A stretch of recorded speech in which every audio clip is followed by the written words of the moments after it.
be honest. A story that we've seen a lot, a feeling that we felt a lot. So yeah, angry. It's obviously demoralising for everybody when you put in a first half like that where you see some real people sort of express themselves and okay, we only scored one, we should score more, but a good performance, solid going forward. There was some exciting stuff going on. So to go from that to what happened between 1-0 and 2-1 down is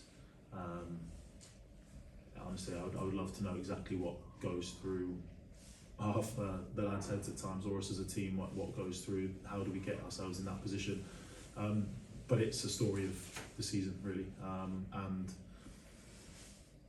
what happened between 1-0 up and obviously going 2-1 down is nowhere near good enough, especially after putting in a first half performance like that. Is that a mentality thing? Anything? Mentalities, obviously that word's been used a lot by different people. It's, you can use it for whatever you like, but sometimes you either have it or you don't.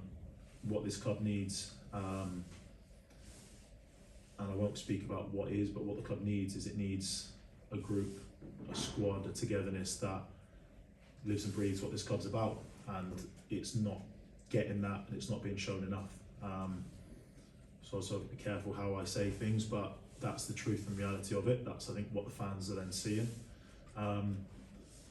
And it has to happen the rest of the week. You know, it can't be turned on a match day. It can't be done occasionally in training. It's a mentality of winning, desire, and it doesn't have to be pretty at times. It's, you know, it doesn't have to be pretty. That should have been a 1-0 worst case scenario. It should have been a 1-0.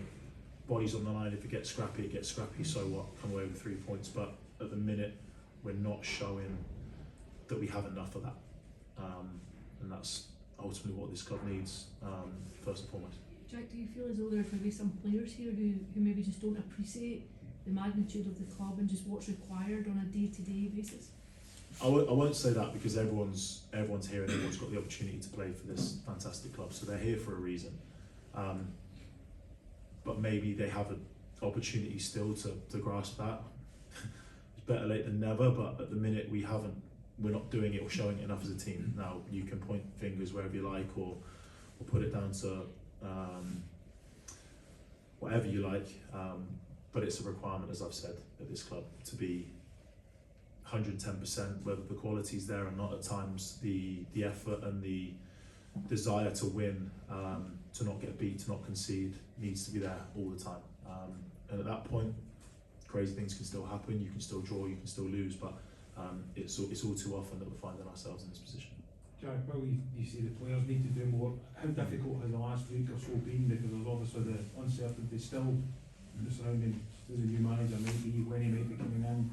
How difficult is that, you know, for the players to try and get their head around? Yeah, it's difficult. Some of us have experienced it before, some haven't. And the truth is, it's never easy to deal with that situation. That being said, it's not an excuse. I don't think we can use it as an excuse after putting in the first half performance that we do. So I thought Steve and Gilly had obviously put in a lot of effort in the 2 days that we've had as a full squad together, to make it clear, to make it as simple as possible for the lads without changing too much and giving everyone a load of confusion that they didn't need to go and step over the line and put in a performance. And for the first 45 minutes we did that. The danger is we've been in that situation, and there's been too many times where we haven't turned that into a win. This is just a week, and hopefully that is sorted soon. If it's not, then we've got to stick together, and we've got to put in a performance on Thursday. And I know putting a performance is cliche, but it's whatever happens, we have got to start showing more of what the fans expect on the pitch for 90 minutes. So in terms of that clarity then, as the players, has anybody from behind the scenes, the board, or whatever, spoken to the players as a collective, as a group, is to say, right, listen, this is what happened, you know, he's coming in, whatever type of thing. Do you guys know when you can expect a new manager? No, we've been informed that when things are in a position to let us know, that we'll be told. In the meantime, we have to represent the club the best way we can, with whoever's in charge. So yeah, of course we'd all like that sorted sooner rather than later. if it doesn't happen, then that's because the club's looking and we're trying to get the right thing sorted, and that's all that we can hope is that that's what happens next. For the group,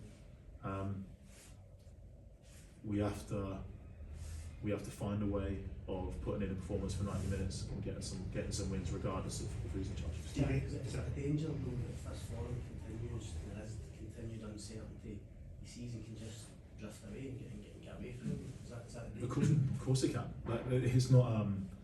We're better off not sort of beating around the bush. We know what we want to achieve and what this club expects, but the reality is at the minute we haven't shown that. So that, as tough as it sounds and as hard as it is for me to say, is a reality. Like, we don't want it to drift away, of course not, but we have to be realistic about where we find ourselves right now, and thinking about where we can get to and what's achievable is irrelevant. What happens is we need to start changing what we're doing and taking on the lessons and getting better. Simple as that. And start putting in performances that the fans that can align with and recognise as a Rangers team that they can get behind and believe in, which too often we haven't been, and it's just a fact. So we need to get to that. Last one, Stevie, please. Jack, message from the fans in the first half read, no more buses to hide on, no more managers to hide behind, face your failures like men. Yep. How do you respond to that? Look, I can speak for myself. I put myself out there. Look, I'm here now. I'm speaking to people. I think hope I'm saying what people want to hear. I can't repeat what's said in the change room, but I'd like to think that the messages there are messages that would echo the opinions of the fans and what they expect, because I feel it and I want this place to be special and as special as it can be. As for that, the fans I've got no qualms with it because they're entitled to their opinion, and to be honest, that it's reasonably factual at the minute that what they're seeing is not good enough. So as players, it's a challenge. You have to face it. The only way we can face it is by putting in performances. You know, that's all they want to see. So look, I'll walk out there and when I get to my car in a second, there'll be people out there. I won't shy away from it. So as far as facing things up, you have to accept what comes with it when things aren't good. But I've also been on the other side, and my focus and message, I guess, for the rest of the squad, if they don't believe it already, is when things are great here, there's nowhere better. This is a difficult time. I've experienced some good ones here. I'd love more of that, and it's just sticking your chest out, getting on with it, and trying to do the best you can, which I'm certainly trying to do. You guys.